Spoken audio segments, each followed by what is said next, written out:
primeiro passo que o arrematante, o interessado, né, o licitante, ele deve fazer é ler o edital, tá?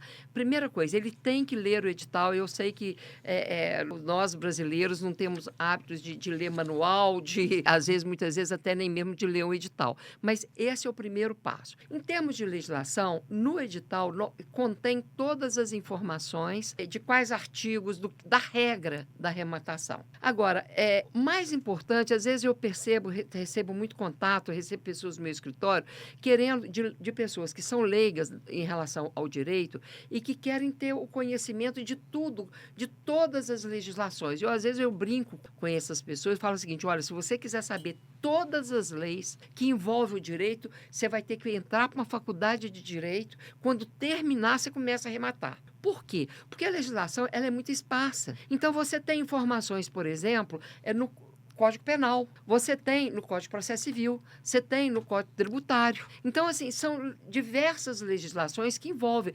E cada processo vai depender das suas peculiaridades para saber qual lei que vai interferir naquilo. Por isso que a recomendação que eu faço para todo mundo, e eu, quando não estou leiloando, eu posso ser arrematante. Tá? Esse eu não posso comprar de mim mesmo. A primeira coisa que eu faço quando eu sou arrematante é contratar um advogado para entregar para ele e ele acompanhar e resolver para mim até o final. Então, a recomendação que eu faço para todo arrematante, ou todo licitante, principalmente aqueles que estão começando, né, o marinheiro de primeira viagem, contrate um profissional, um advogado, para poder realmente atuar no processo. Eu quero chamar a atenção aqui agora de um detalhe. Às vezes a pessoa, isso é muito comum, eu já tive diversos casos que eu vi assim, o sujeito tem, às vezes, um advogado que trabalha para ele na área tributária.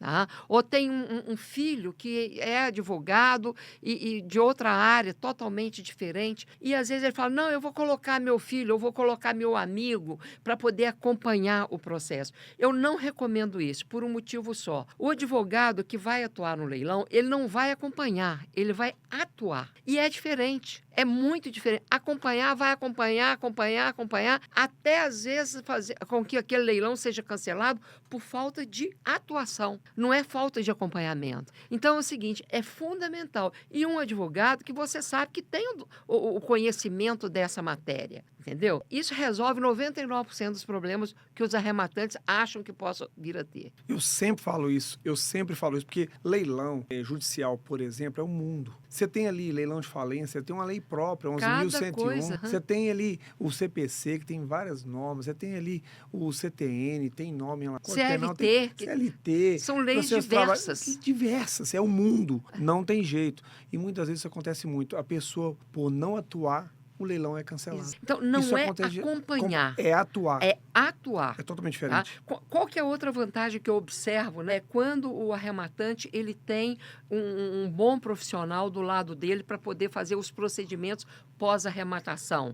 E às vezes tem alguns que eu acho até bem prudente que contratam até uma análise prévia para ver o seguinte: para lá, isso aí, a tendência é ser uma coisa mais ágil, a tendência, a gente não pode dar a garantia, é ser um processo mais demorado, dependendo da situação processual, isso, de certa forma, pode ser mais previsível. Né? Então, eu digo o seguinte: tem que atuar. Eu já vi caso de cliente, Daniel, de arrematante, que perdeu um negoção, uma oportunidade maravilhosa, porque o réu fez algumas alegações totalmente infundadas, ele não recorreu, houve desfazimento da arrematação e ele tinha uma oportunidade, sem brincadeira, de dobrar o capital dele se ele tivesse tido uma atuação, tivesse alguém atuando no processo para defender os direitos do arrematante. Eu concordo com isso plenamente. Não tem lógica. Muitas vezes a pessoa é um advogado trabalhista, um advogado criminal, um advogado civil que não tem experiência em leilões. Tem que ser um advogado especialista em leilões. É a mesma coisa, fazendo uma analogia aqui, colocar um oftalmologista para cuidar do coração de uma pessoa. Não dá. Um ortopedista para cuidar do coração. Não dá. Tem que ser especialista naquilo. Com certeza.